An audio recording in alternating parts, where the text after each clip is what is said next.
Hello everyone, I'm Jesse. I'm Joey, and we are the parents of the Gen Gen Kids. And welcome to Instant Couple Power.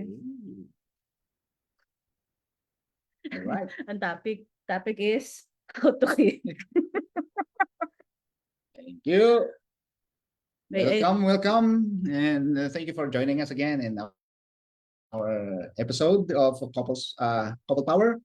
And our topic for today is how to keep the love love burning, or how alive. to keep the love alive at every stage of your marriage. Yes. Okay? At ito, marami tayong topics ngayon na sinabi ni ChatGPT.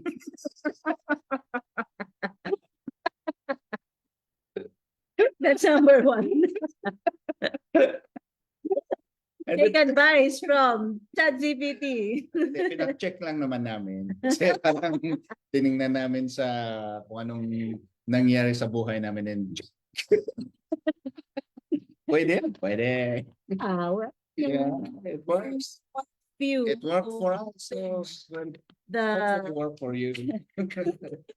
The usefulness of this AI tool, ChatGPT. Shared the experience naman, yung human experience about marriage. So, ito na.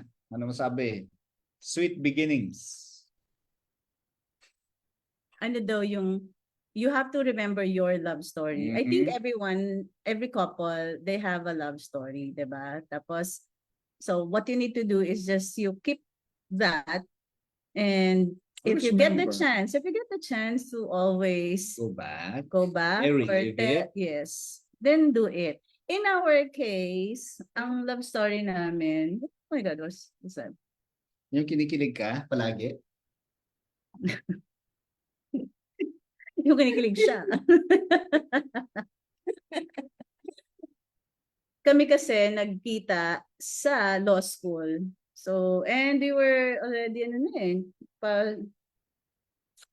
post-grad na kasi yon. So, hindi na siya, kilig pa rin naman, no? Kilig pa din kasi especially in my case, at saka sa'yo din, no? Nagkaroon ko ba relationship prior? Wala, no? Kami lang.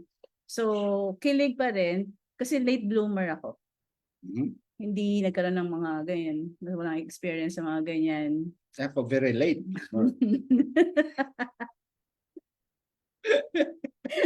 Laging late dating. So, yung story namin, paano ba? Titanic, no? So, ang maganda dito, meron kaming love movie, may love story, may theme song. Kaya, madali. And since Titanic siya, and it's a nice movie, when we had our children growing up, yung mga anak namin, alam nila yung theme song. At saka every anniversary, pinapanood namin yung movie na Titanic. Tsaka when we started as boyfriend, girlfriend, kasi yun ang first movie nating pinanood. First movie together. Yeah. So parang tas naging na. Tapos na-inspire ka at bumili ka ng, tawag doon yung, ano kasi tawag doon? Cross stitch. Yung cross stitch. Tapos ang laki-laki. Hindi, nag-start ka muna sa face ni Jesus. Very simple lang yun.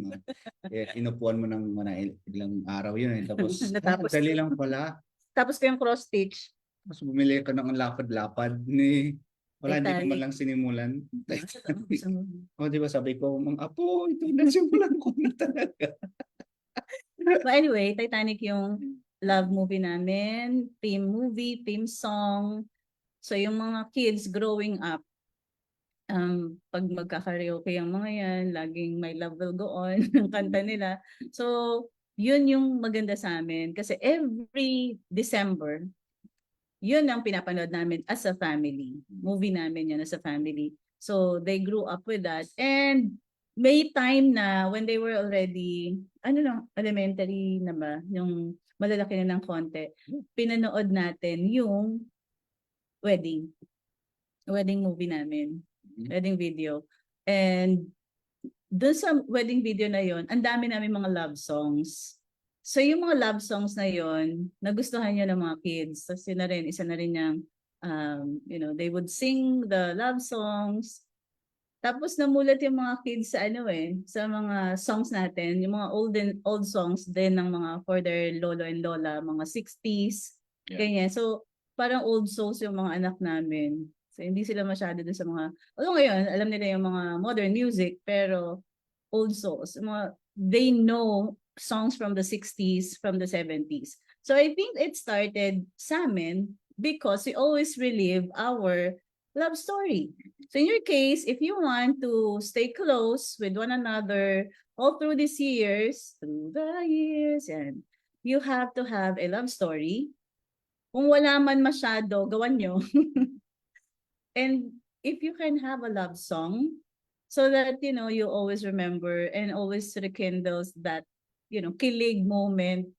It's like going back in time. Usually man doon kung wala man silang theme song, di ba, sa wedding nila. Yeah, Di ba, may yung kung ano yung mga songs na pinili nila. Yan. So, always revisit your first memories together. Kami, we are married na for 28 na ba? 7 27. years. Ano ba? 98 eh. Grabe, hindi nagmamath yung 27 years yata. After 25 years. So, next count naman yung 50 na eh. But I think 27 Hindi ko alam years. kung nag-27 na o mag-27 pa lang. Compute mo na, dali asan Sandali. Siyempre Galing meron talaga akong sa yan, math. Ano ngayon, 2020? Kasi 2024 kasi hindi pa. 20 years. 5 minus mo na lang. Minus 1998. So, magta-27 this year. 27 na sa December. Yeah. Same lang sa sinabi ko. Magto-27 this year. Yeah, so Sa 27. Akala ko magto-28 na ba? Tagal na ba? Grabe, gusto mo talaga. Tumanda tayo ng bigla ng isang taon. Relax. So yun. That's why kami all through these years, that's why feeling lang namin, we can give advice kasi we've lived it. And ito yung ginawa namin. Parang when other people see us, especially yung mga classmates, they say na parang walang nagbago, same pa rin kami. Kasi nga, I think we had that love movie or theme song that we always go back to, and we incorporated it dito sa family namin, even with the kids, so the kids know buhay na buhay ang aming love story sa kanila, and then they will see us na ganun. Tapos yun nga yung movie nga, since meron tayong movie, nare-relate nila dun sa pag napapanood nila yung Titanic, no? So siya si Jack. Ako Rose. Kaya meron kami anak na Jack. Kasi hindi ko pwedeng pangalanan yung babae ng Jose. Pero dapat. Kaya Jill na lang para Jack and Jill. Meron kaming Jack and Jill na anak. Weird. And then what else? Okay, so that's one, ha? You have to have go back to your memories together when you first went. Retelling. Number 2, everyday appreciation. Yes. Meron tayo noon, di ba? Alin? Appreciation, When gratitude. you, di ba daddy, mahilig tayong magsulat-sulat. Meron tayong parang love letter to each other, and then we exchange notebooks. At the end of the week. So sa weekdays, magsusulat tayo. So the weekends, Exchange ng notebook. We used to do that kasi yung first work natin, magkahiwalay talaga tayo. Nag 8 to 5 kami. So of course, lahat naman ng mag-asawa manggagaling dyan sa 8 to 5 job na yan. So magkahiwalay. And by the way, kami pala, kakaiba rin kasi from the very start, we were always together, inseparable. So may mga times na maghihiwalay lang kami because of work, pero susunduin niya ako. So parang laging ganun. So from the very start, talagang dikit na kami. And ilang times lang talaga yung mga naghiwalay na matagal when I would go to my mom sa US. Mga ganun lang. Pero hindi talaga kami naghiwalay. And we always wanted or we always dreamed of having a job na talagang magsama. Yes, either magkasama or work from home setup. Yun. So yung showing gratitude, parang siyang love story. Everyday appreciation. Ginagawa namin yun. Parang first few years. And then parang nahinto yun nung pumunta tayo ng Canada. Yes, kasi sobrang busy naman doon. Yeah. Pag hindi mo Naging sobrang busy tayo doon kasi wala tayong kakilala. Para kami tayo nagkaanak ng marami, dire-diretso. dire-diretso, walang That's katulong. hindi maganda yung work natin doon. Labor talaga. Manual labor. Even I, di ba, nung nag-waiter, nag-cleaning job, yung cleaning jobs doon, yung, what do you call that? Subcontract. No? So, doon kasi marami yung mga nagkokontrata sa mga offices o commercial spaces na ikaw yung maglilinis dyan. What do you call that? There is a term for that. Basta, industrial cleaning, ganon. So, contract yan, sinasubcon sa ibang tao. So, kami, nakapag-subcon kami ng school, ng Timothy's Cafe. Yeah. So, yun yung, wala ng tao yun. Maglilinis ka dun sa office nang wala ng tao. So, you take care of everything. Lahat yun, the garbage, madali lang naman. But still, it was a manual labor, no? Tsaka gabi yan. Gabi. Buntis ako noon. Hanggang madaling araw. Buntis with JM. We would leave JJ, natutulog yun, mga 12 midnight. And then, darating tayo, madaling araw. yeah, mga 4. Until mga 4 a.m. uwi na kami noon. So parang mga 3-4 hours na linis dun sa buong building ng Timothy's. So yun yung mga nangyari. Kaya hindi rin namin na nurture yung parang lagi kang everyday na magkasama or merong love letter na ganyan. So naiba yung way namin. Pero we still basta yung mga weekends natin with us. Parang never nating prioritize ang trabaho. Yes. No? Yung rule is walang overtime. No overtime. Saka weekends. Basta lalo na nung buntis ako, parang you never missed any prenatal check-ups, mga ganyan. So parang lagi kang nandun. Walang na-miss na check-up or anything. Yep. Na basta magkasama kami. So priority talaga yung family. Kaya hirap. Kasi we could have had yung mga jobs na medyo malaki ang offer. Overtime ka, malaki yung sweldo mo. But we chose to have less cash but more time with each other. So minsan kasi isa pa lang sa mag-asawa, there will always be trade-off. Anong gusto ninyo? Malangyang buhay, comfy lifestyle agad, habang nag-i-start pa lang kayo, or tiis-tiis muna, and then you get to a point na okay na tayo, mukhang pwede na akong sa bahay na lang ako, something like that. Kasi tayo nun, dapat dalawa kami nag-work, but I had JJ, maliit pa ang JJ, so hindi pwedeng iiwan. So talagang sa bahay lang ako. So pero yung mga subcontract namin ng mga work, yung mga industrial cleaning or sa school, nagagawa namin together with JJ, no? Nakasama namin yung anak namin. Pero may mga times na iniiwan din natin si JJ. So but anyway, pinili namin yung ganun dahil mas gusto namin magkasama kami palagi. Parang sa hirap at ginawa. Sa totoo lang, no? So kami, lagi, nakita namin yon ha. When we went to Canada, meron daw mga workers na parang mag-isa lang sila doon. Tapos nagpapadala lang sila sa family nila dito. Tapos later on, kukunin na nila yung family nila. We've seen that. Pero iba talaga. Yung iba, kaya yung mga nandito sa Pilipinas, they will just get parang hingi from the people there kasi in dollars eh. So malaki yung exchange rate. Pero yung nandun naman na nag-work, napipil namin yung hirap nila kasi mahirap doon. In dollars din ang gastos doon. Kahit dollars yung pinila mo, in dollars din yung gastos. So parang in a way, wala nang natitira sa kanila. But then they had to kasi nga may pamilya dito. In our case, magkasama kami. So nakita namin pareho yung hirap. Na-realize namin na sobra siyang hirap. So hindi ka pwedeng basta parang spoiled ka na you will demand something kasi pareho kami naghirap. I think yun yung isang nagpatatag sa marriage namin because dalawa kaming naghirap. So it's really sa hirap at ginhawa. Hindi yung sa ginhawa lang. Which most families na nandun sa Canada, minsan yung isa lang naghirap. Usually, tapos nung dadating na yung iba, maginhawa na, may maayos ng bahay or something. Kami talaga, we will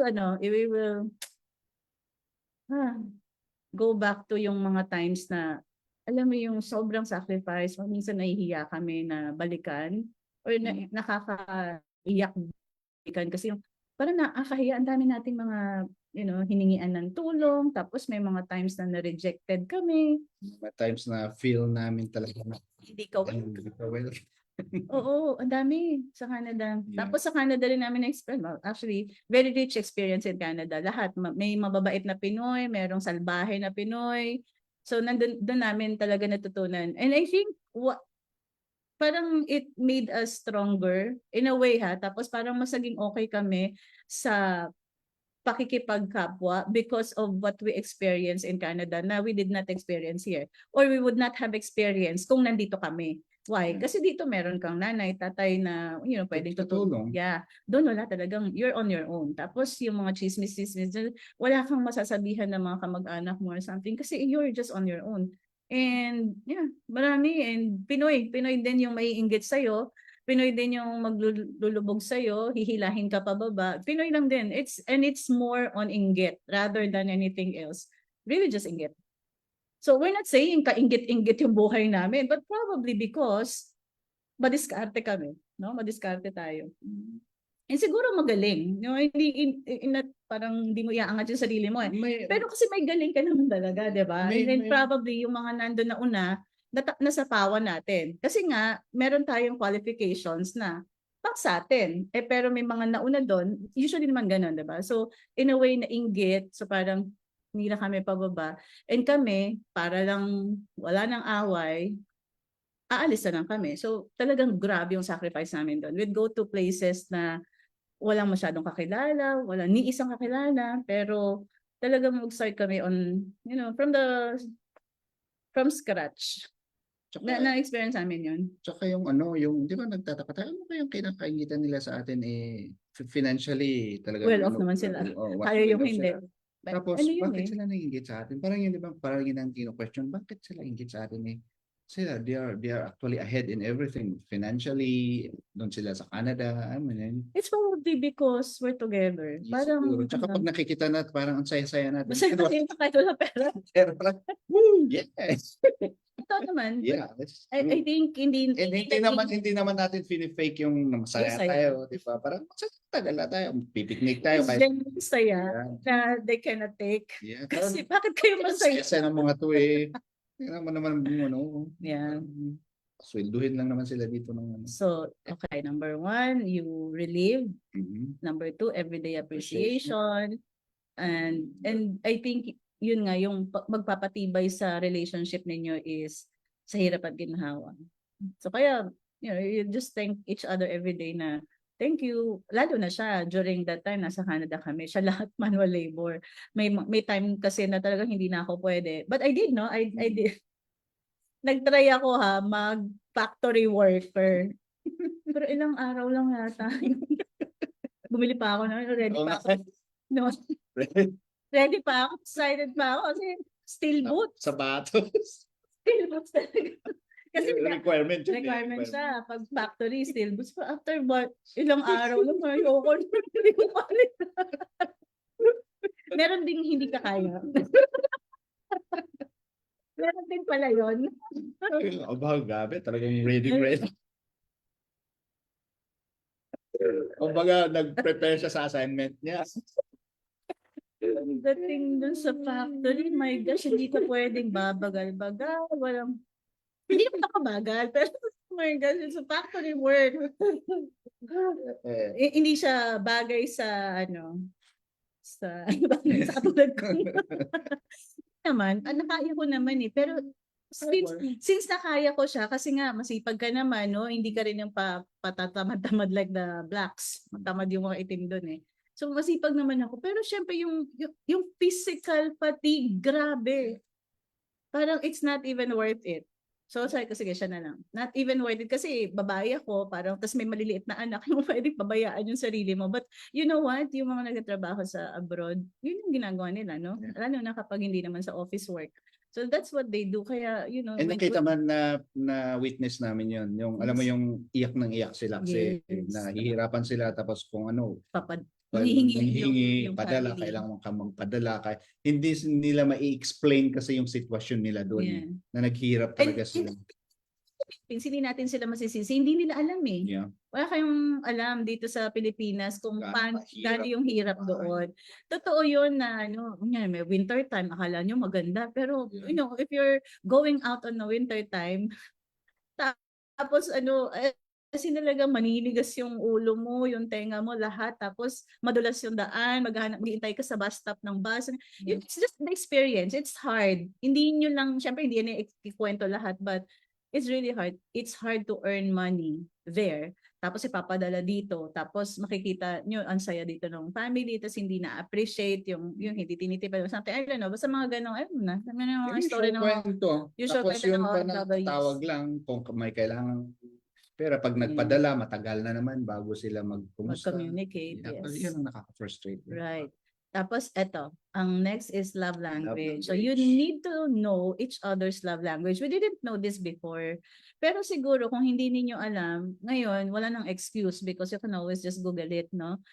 But if you really don't know or wala kayong time to do it, siguro tingnan nyo na lang yung alam mo yun, siguro kung magsama na kayo for a long time, you would know na yung ugali ng asawa ninyo, no? Like ito, or paano ba? Yeah, love language na is physical touch. Eh, ako naman, since I like physical touch, I like hugging, yun. So parang uso yan sa family namin, even with our children. Ano pa? Siguro ako, ang love language ko din yung service. So he would make me ganito. Ikaw hindi mo to love language, ha? Yung, no? Yung service. Buti na lang. Kaya pala na, di ba ikaw ang love language mo is ano yun, physical touch tsaka service, di ba? Kaya pala ako gift sa iyo ng ano? Dami, diamonds, di ba? Mga gold. Tapos, remember nung binilhan kita nung sasakyan na may payong?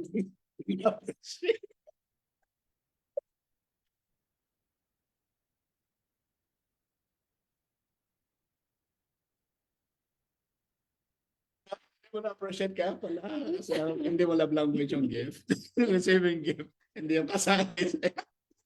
Kaya, pag nung... Up to date naman. Nung binigay ko sa'yo, nakasbusamot ka pa.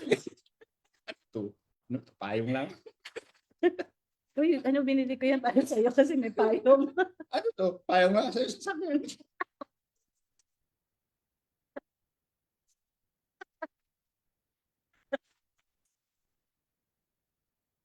mata yung gift ko. Oh my gosh. And so know each other's love language. Ano pa? Ay, sa akin din, I think yung affirmation. Words of affirmation. Kaya nga gusto ko yung mga love letters. Ako, hindi talaga ako mahilig sa mga gifts. Yung okay lang if you give me, pero mas remember ko yung mga gifts na sulat, cards. Oh, kasi romantic ka, di ba? Parang ako ganun din ako. Gusto mga romantic, mga tawag doon, mga soap operas, mga tawag doon? Soap opera. Soap opera. Alam mo yung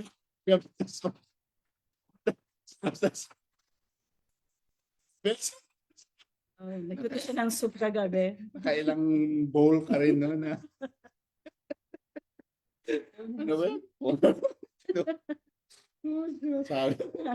Next is always have a goal or a dream to pursue together. Ito very important sa amin.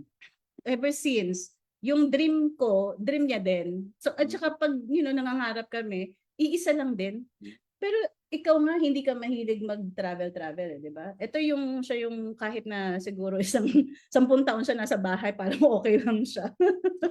Kasi, alam mo kasi mentally, alam mo, nandun, pumunta na ako. Alam ko mentally.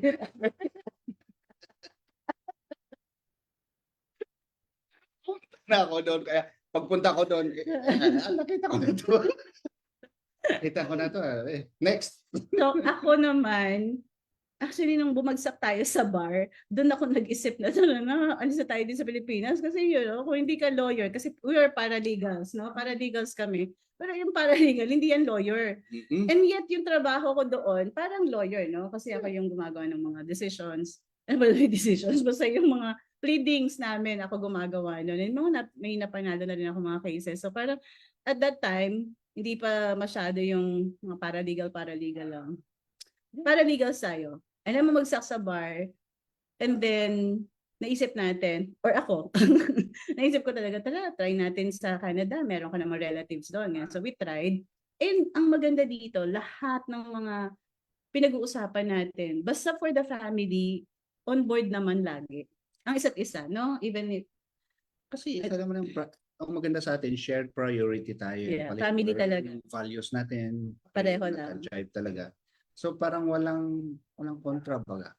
mahirap kapag pag, Tsaka ano naman yung dream natin is hindi naman para lang sa sarili Yes. natin, di ba? Para sa family natin, para Right. sa ating mahirap para kasi sa ating kapag dalawa. yung isa nangarap Tapos yung isa na mas magandang buhay, tapos yung isa, kontra. hindi siya on board. Yeah. Pwede naman kasi mangarap kayo pareho ng magandang buhay. Pero yung ways of how to do it, magkaiba. For example, yung isang asawa, mag-abroad kaya ako. Siyempre, ayaw yung isa. Diba? Gusto niya dito. Or okay na yung career dito. So, yung ganon. In our case, pareho kaming namang okay lang, no? Okay ang career. Meron namang, pareho namang may work, para legal, siya sa pag-ibig, ako sa private company. Okay naman. Pero, nung sinabi ko na kasi inisip namin for our kids magandang buhay for our children. Anong buhay mo dito at that point? 1999 yun, ha? Anong buhay mo dito nun? Hindi pala, 2002 tayo. So mga ganun, around that time. Tapos nag-isip kami, pero start from scratch. As in, nakikiusap kami sa mga relatives, maganda ba buhay dyan, paano ba mag-apply dyan, yung mga ganun. So yung start talaga. Pero since we were together in that decision, ginawa namin. And then when we went there, talagang start din from scratch. Walang kakilala. Even when we were in Vancouver, dun sa tita niya, 1 month lang kaming libre. Then the next month, siningil na kami. Bayad ng bayad. At before, hindi namin naintindihan. Sabi ba yan? Ganyan. Pero you know what? Nung tumira na kami talaga, tumagal na kami sa Canada, naintindihan na namin, mahal. Hindi ka pwedeng magpapatira ng libre sa'yo additional sa Cost Oriente. yan, Yeah. So you need to ask them, you have to Shell work and out. then shell out something, you share. So ganun yung nangyari sa amin. So we thought, okay, since ganun din naman ang nangyayari, why not we try sa Toronto? Kasi sa Toronto yung mas maraming mga trabaho for people, no? Dito sa Vancouver kasi more on parang retirement na yun. Mas maraming work sa Toronto. So naghanap kami ng tao sa Toronto kung saan kami pwedeng makitira for time being. Ay, nako, yun na. Yun na yung, pero maganda sa amin is, talagang lagi kami together in our decision. Kaya hindi mahirap. Mahirap yung experience, but because we were together, medyo okay na rin. Yeah, bearable. Yeah, I think that's a term. Kasi there was even one time, nag-Christmas kami in Newfoundland. Imagine mo, Vancouver, Toronto, tapos Newfoundland. In Newfoundland, it was December nung pumunta kami doon, walang kakilala at all. Yeah. Tapos Christmas time, and wala kaming pera kasi tumalbog yung cheque ng employer namin. As hinila nung bangko yung savings namin because of that bounce check. So talagang wala kaming cash, wala lahat. So I called my mom, sabi ko, Mama, bayaran mo muna yung credit card ko dyan. Because I still had my credit card na HSBC at that time. Bayaran mo para we will use this. So yun ang ginamit namin Christmas time.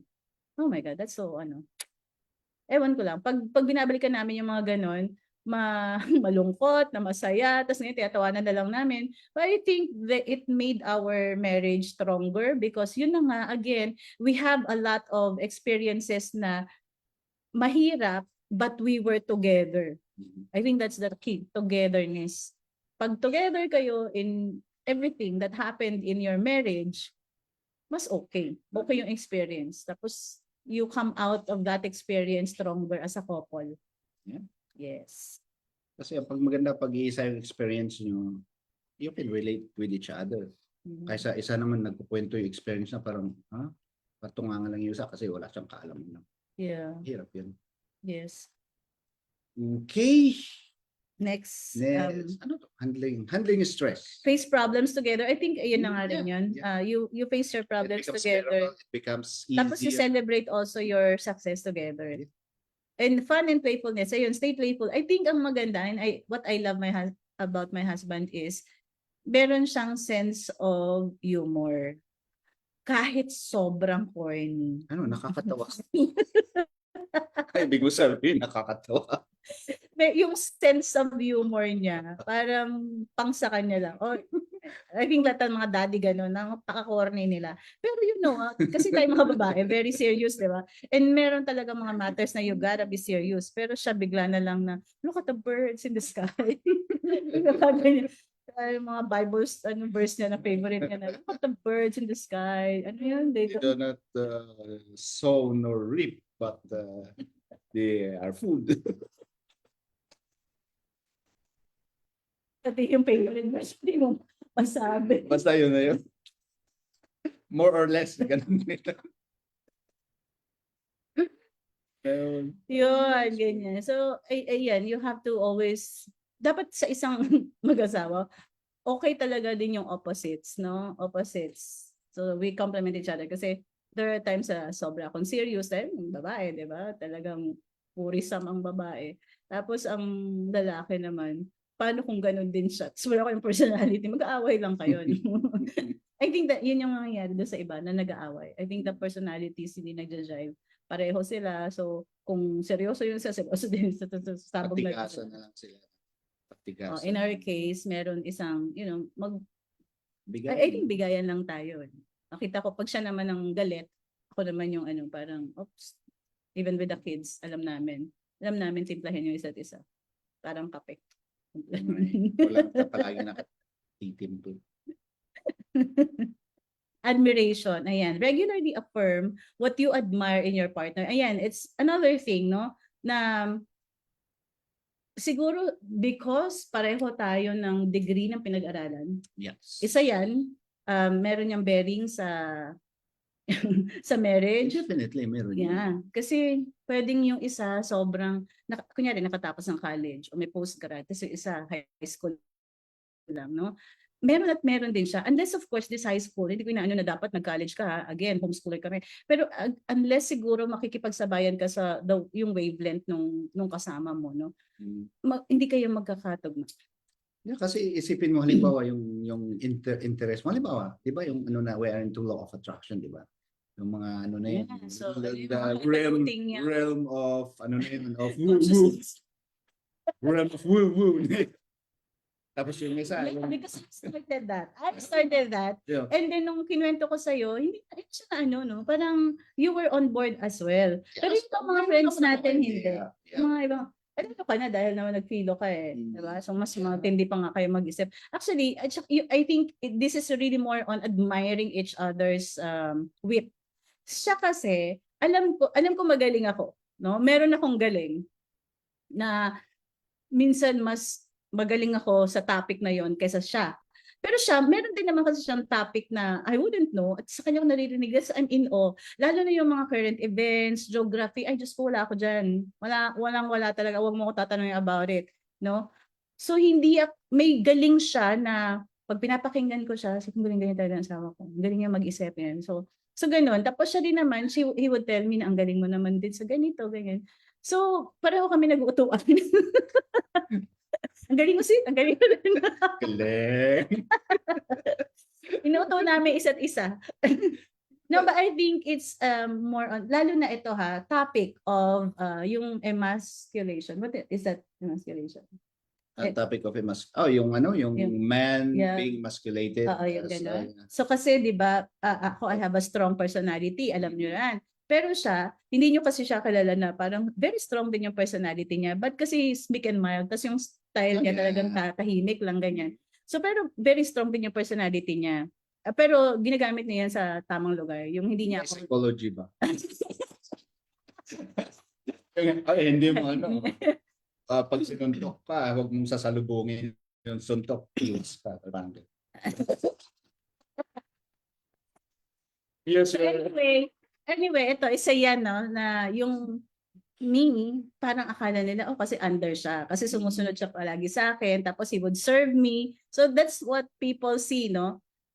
Pero ang hindi nila alam, or ako, ang nakikita ko doon, him being like that, hindi siya under or something. It's really more on mas macho for me yung ganon. Kasi he knows that he can do it for me. Nasa book niya yon. He wrote a book and he said na yung bag, kunyari, dadalahin mo yung bag. Parang sa iba, parang ano yan, what do you call that? Yung Under under the the saya, no? Pero siya, ang rational niya doon is, he has, Mas malakas ako yeah, eh. is much I'm more stronger. stronger. Yes. I can carry it. Yeah. Easier. So parang wala sa kanya. And I think it comes with the fact na he's confident about himself. Yung hindi kailangan na magpakitang tao na mas macho ako ganyan. Hindi naman lalaki gano'n, no? Isa yan, no, sa mga men of today. Ganyan ko nakikita, sabi ko, oh my gosh, parang pa-macho-macho effect. And yet, di ba, parang what is macho ba? For us women, mas macho sa amin yung responsible ka. Hindi ka babaero. You know, magalang ka, respectful sa lahat ng mga tao, at saka, you know, you're a man of your words. So, mas macho for us yung gano'n, yung values. Rather than pamacho lang in body, tapos yung ugali mo, iniiwan mo yung asawa mo, you make fun of women, yung mga gano'n. So, iba-iba lang siguro tayo, no? But in our case, that's how we are. Because pareho kami ng degree ng pinag-aralan, parang sabay lang kami, hindi kami walang may naiiwan. Probably pag topics, may ibang topics na siya mas gusto niya, wala akong alam doon. Pero siya rin naman same lang, but it's really more on the intellect. Any topic na pag-uusapan namin, nagja-jive kami. Any topic kaya namin pag-usapan na hindi ako ma-out of place, parang hindi ko kayang tindihin yan. Or kaya kung meron man, like siya ngayon, he just showed me something about yung 3D printing. Hindi ko pa yun narinig. Pero, he's into that. Nakita niya, in-explain niya sa akin. So parang, the thing is, parang, paano ba? When there is a topic, tapos hindi, the other person does not feel na hindi niya kayang i-discuss with you, yun ang mahirap. We can talk about anything. We can talk about anything. Yeah. And then we understand it. Yeah. Hindi yung, ano ba yan? At saka na nga, siguro nga because, I don't know, I always go back to yung education eh. Or again, the education not yung yung diploma. So, pwede kasi na isang hindi nakapagtapos pero intellectually okay kasi nagbabasa naman, just like our kids. Well-informed yun. Kasi mga kids namin, hindi namin sila pinipilit mag-college.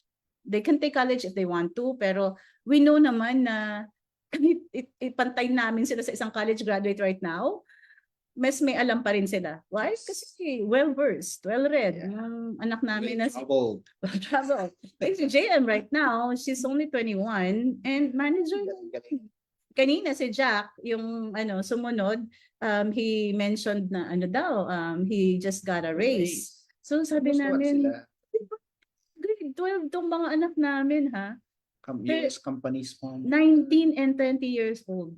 So parang, again, yung education, it doesn't happen only sa formal edu in schools. Education happens anywhere. So yun, kapag yung mga tayo mismo, tayo, kahit nag-graduate ka na, yung graduation mo like 10 years ago pa, 20 years ago pa. Ano nang nangyari from that time?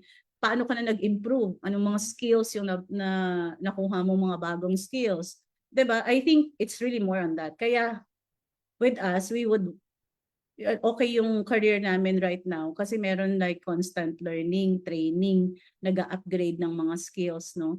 Hindi pwedeng graduate ka ng college, ang course mo, marketing, and then from then, wala nang improvement. Tsaka, learning naman is not confined to your career or to your, di ba, kung anong tawag dito, kung anong degree na kakuha mo, di ba? Tapos ngayon, financial advisor. Ano kinalaman ng philosophy sa financial advisor? Dapat hindi limited, dapat broad yung information na. Yeah. Tsaka huwag kang limited sa things na tingin mo is, kaya ko. Probably you go to other topics as well. Para yung medyo challenging. Yung medyo challenging sa'yo.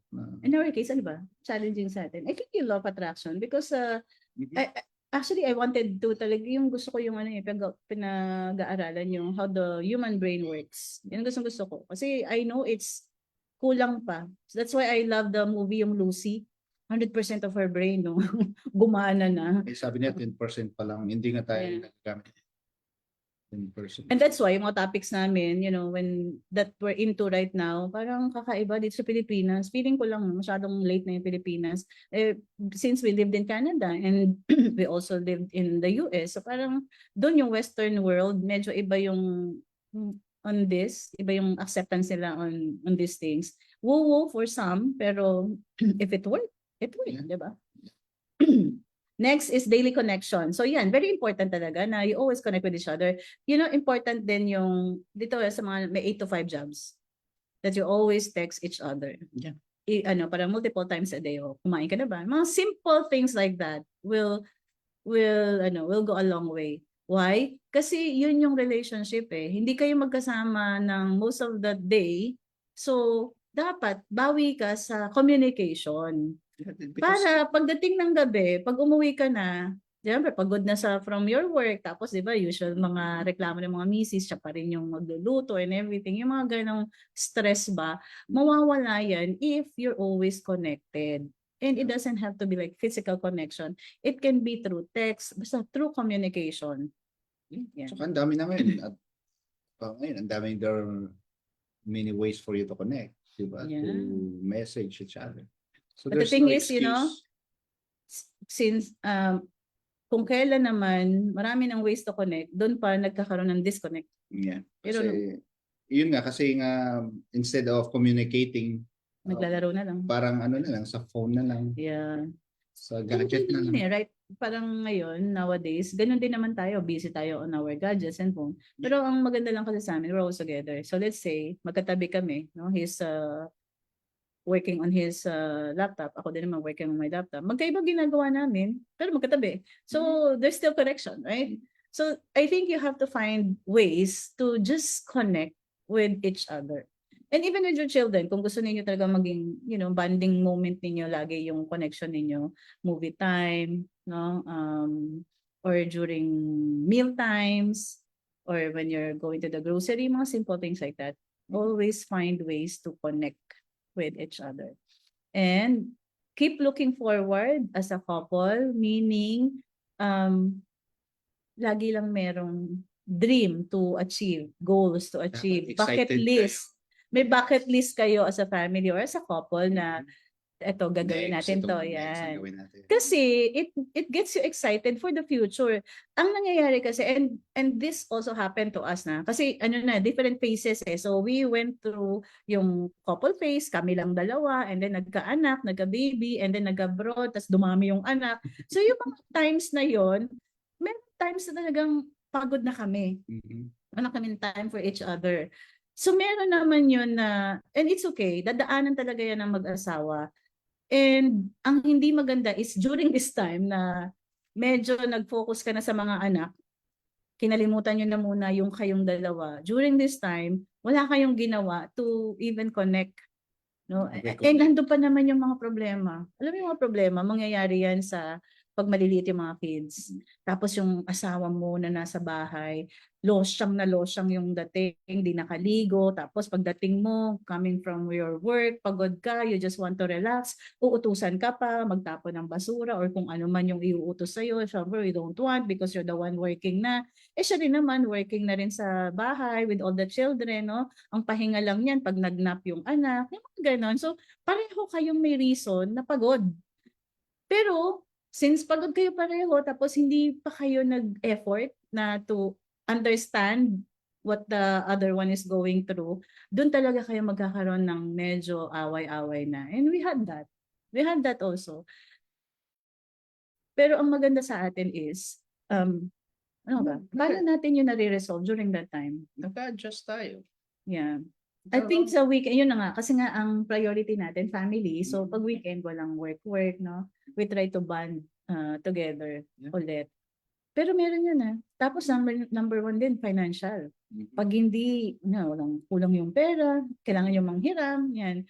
Ano yun, pag-aawayan yan. So dapat talaga on board pareho kayo sa kung ano yung goals ninyo, dreams ninyo. Magkasabay talaga kayo na maghihirap or try nyong work out yung mga problema. Hindi pwedeng isa lang. Pwedeng isa lang. So dapat yung asawa mo, best friend mo. I think. Hindi ka pwedeng yung problema mo sa bahay, dadalhin mo sa opisina at kukwento mo sa kung sino man yung best friend mo doon. Right? No, I think yun. Because we didn't have any best friends na mapasabihan or makakwentuhan ng problema natin sa bahay. Kasi nga tayo lang dalawa. Or even if probably meron, hindi rin maganda na kinukwento mo sa iba yung problema mo sa asawa mo. Kasi problema mo yung asawa mo di yung asawa mo yung kausapin mo. Right? And tip lang yan because in our case, we never did. We never did kwento about our problems at home to someone else. Some parents probably, pero wala rin naman. Hindi ganun ka ng mga parents. Ibang parents Pag nagkwento ka doon, kakampihan pa yung asawa mo. Yeah. Hindi sila yung asawa mo, iwan mo na. Walang ganun. Kahit magkwento ka naman sa mga kaibigan mo, wala naman silang magagawa. There's no good thing that they will add. So yun yung maganda sa amin na we didn't have, number one, we didn't have anyone to talk to about our problems. And number two, we really did not talk about our problem to anyone. Kami lang talaga, we resolve it So, ourselves. since walang nakakaalam, konti lang yung negativity. And we didn't know law of attraction at that time pa Pre-practice lang namin. Pero yung pala, it's also law of attraction because what you say and what you kwento or what you spread to anyone, even if you're not together anymore, the energy, the vibration of that kwento will still affect you. Kaya nga meron tinatawag na energy healing. Because you can heal from anywhere in the world. Di kayo magkasama. But you can heal through your energy. So if you make kwento of bad kwento about your situation to other people, that's what they will remember. They will kwento to other people as well. Kumalat na yung negative energy. And they're sending, every time that they make kwento, they're thinking about you, right? Kasi nagkukwento about you. And they're sending that negative vibration to you. And it will affect you. And that is why sa amin, since siguro wala kaming, less yung ganun sa amin, so naging okay pa rin yung samahan namin. And this goes for mga couples group as well. Sa mga couples group, ganun din. We never did kwento about our situation at home. Basta lagi lang maganda. Kasi you speak of your future. You speak of what you intend to. Kunyari, ang problema ninyo right now is, paano ba? Kunyari, pera, no? You don't kwento that to other people na wala nga kami pera So parang, you're speaking your reality to them. And since that's your reality because you may kwento about it, that's what's gonna happen to you. Mag-multiply pa yun kasi they will kwento to another, kwento na yun, it multiplies. Instead na positive yung energy is a negative na. Yes. Okay. So, ano pa? I hope that you learned something. I know na medyo puro katatawa na lang yung gagawa namin dito. But we just wanted to share this with you because may resibo na no? I guess naka silver anniversary na kayo and you still maintain this kind of relationship as we have. And I'm telling you talaga, it's when we say kasi perfect, it's perfect for us. But it doesn't mean na yung sa society walang problema. Well, hindi ganon. But we always say we have a perfect relationship because for us, it's perfect. I mean, based on our standards. Yeah, ito yung standard namin. Ang gusto ko lang naman, lagi kami magkasama. No? And kahit hindi masyadong maraming pera, hindi masyadong luxurious yung buhay. Of course, you wanted that, no? Luxury or comfy lifestyle. Pero kahit hindi ganun, we're still together. So, at saka okay kami as a family. And even our kids are okay. So, for us, it's a perfect family. That's why we always say, we're perfect family. But we're not nagmamayabang na perfect kami, kayo hindi. Hindi ganun. Actually, mas maganda pa nga yung ibang buhay ng iba. But the thing is, since we have that feeling, no? Ito yung standard namin. When we see other people na mas okay sa amin, di kami inggit. Kaya nga. Yun, I think yun yung walang inggit, we're just happy for them na, ang galing nila, sana tayo din. Parang, nakapunta na sila sa kung ano, sang mga lugar, meron silang mga ganito, sana tayo din, no? Eventually. But hindi yung inggit na, baka galing lang yan sa flood control. Ano yan? Hindi yan rags to riches, from floods to riches yan. Walang ganon. Hindi kami nainggit sa kanila na daming mga kotse. We really are not inggit. Pero parang you think na, one day we'll also have that. Parang ganon. Pero siguro hindi rin. Tayo ang saya-saya nga natin. Tayong meron. Tayo lang meron tayo. Ang saya-saya na natin eh. Lalo pa yung may sasakyan na tayo. Pero yung hindi na tayo naiinggit na parang na mas maloob sa and parang okay, good for them. Parang ganun na. Good for them. Tayo And sa I think you also mind the people around you. I think you have to surround yourself with good people na will only be parang genuinely be happy for you. Meron kasing mga iba na you would feel this there are people around you na parang hindi sila genuinely happy. You'd feel that. Kasi energy yan eh. Everything's energy. So you would feel na ito parang hindi to genuinely happy for us. Parang inggit or something. I don't know. May mga ganon. But there are people din na sa amin, no, in our circle na ito yung mga tao na genuinely happy for us. And nakita namin ang difference. Kasi itong mga tao na to, parang hindi sila maiinggit sa atin because they also have that.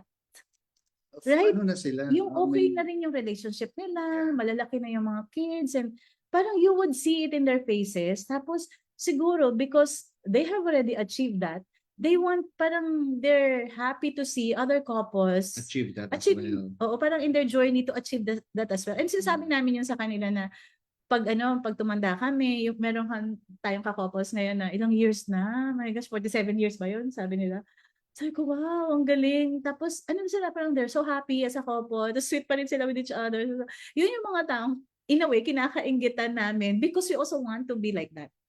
Inggit in a positive way na sana tayo din, umabot tayo sa ganong age na happy pa rin. Tapos yung mga kids natin, all okay. Yun, parang ganon yung inggit namin, no? Pero hindi inggit na parang, gano'n rin naman siguro. Ay, gano'n, di ba? Kasi may inggit na they put it down. They put the other people down. Siguro galing yan sa flood control. Yes, lang, panluloko yan.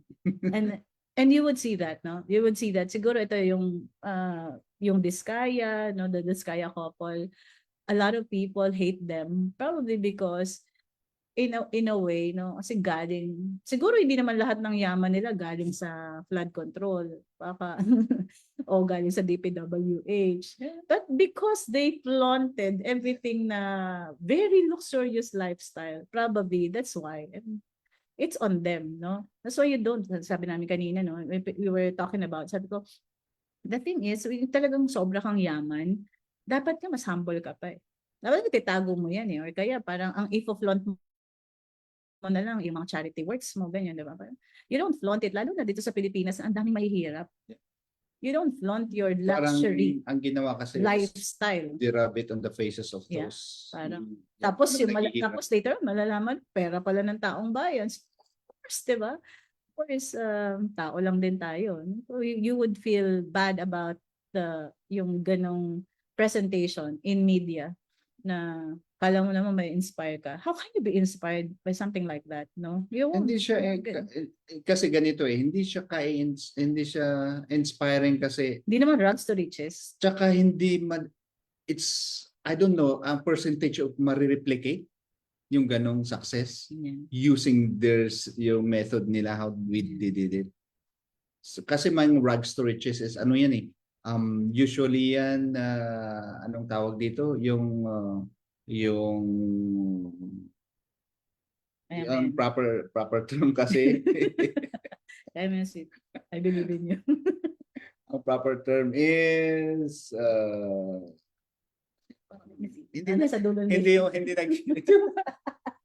hindi yung naghirap. Naghirap kasama yung naghirap pero nagsikap.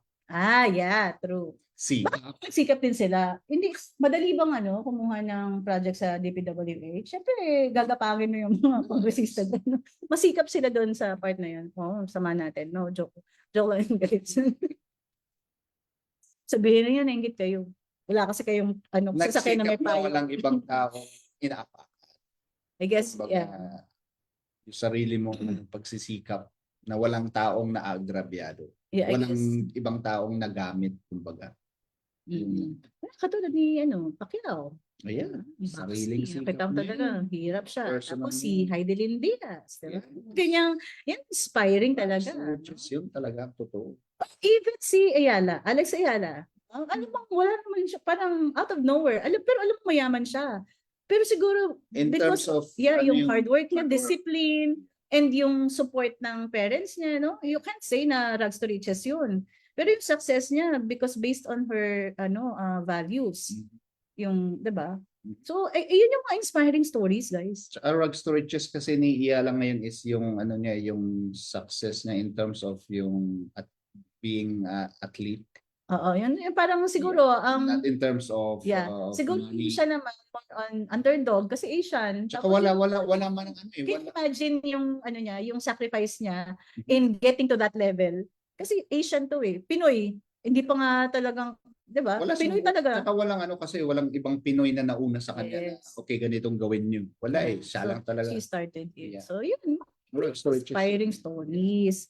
Yung mga ipo-flaunt nila yung mga luxury cars nila which of course kakaingit din no ano kayang feeling ng may luxury car. Parang siguro ganun. But pag nalaman mo na it's not even from their own, syempre, DPWH eh. Alam mo naman yung mga lagay-lagay dyan. So, and then, yung mga projects, okay lang sana kung okay yung mga projects, right? Yeah. Pero hindi eh. So, that's why. Mas okay siguro pag ganito. Ay, ang galing naman nila na napahinto nila yung flooding dito sa... Yes. I think, no? Yun, siguro For parang sure, for sure kahit yan. ganun ang luxury Yes. nila is may ano eh. May resibo May sila na resibo. maganda yung mga projects nila. Yes. Probably, Huminto right? pa, Pero kasi huminto, wala eh. Huminto yung effective yung ginawa nila. Parang ganun.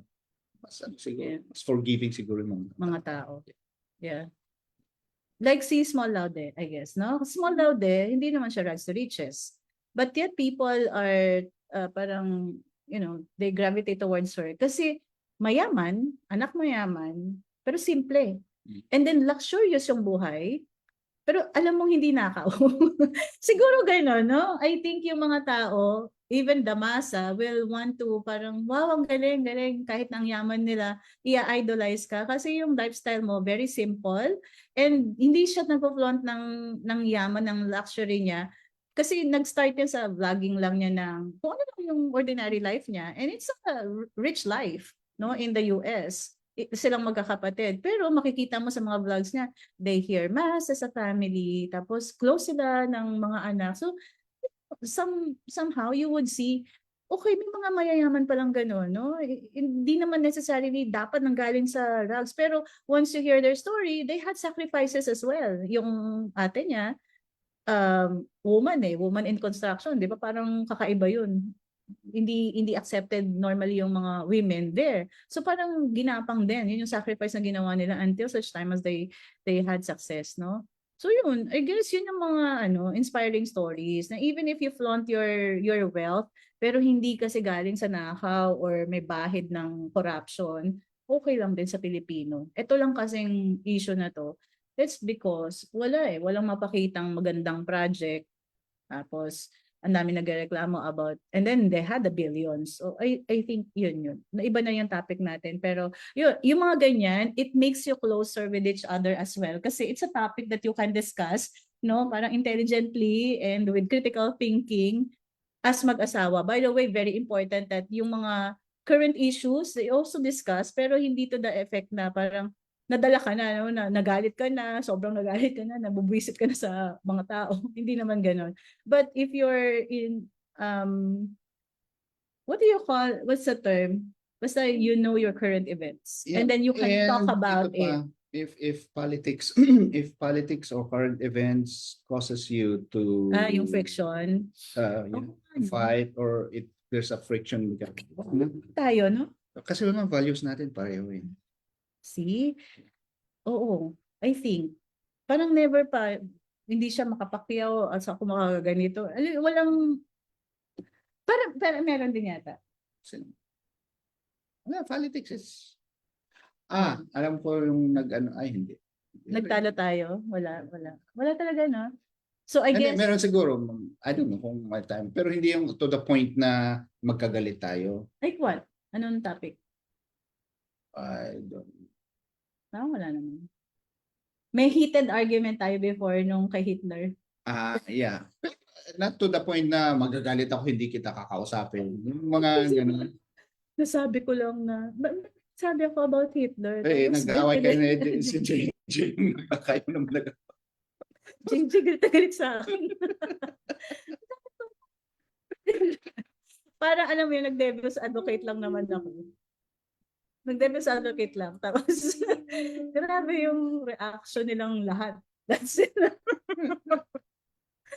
Pero yun na nga, tama yung sinabi niya. Kasi values same eh. Yeah. Same values. So even if it's politics, so titingnan mo yung kung sino yung sinusuportahan mong candidate, titingnan mo yung ugali niyan. Tsaka Bakit it's mo not siya worth- sinuportahan? Ibig sabihin kapareho mo. Parang ganun lang naman yan. Tsaka it's not worth fighting yung mga politics, Ayan. politicians. Wala magpakialam sa'yo yan. Yeah. Even if So, prioritize nyo pa rin yung relationship niyo, peace sa family. So, if it causes you to fight, stop na it. lang, yeah, Huwag wag na lang kayo pag-usapan. mag-usapan. even with friends eh. Ako, I have friends na are not Catholic. Mhm. So, hindi kami mag-uusap about religion. Siyempre, di ba?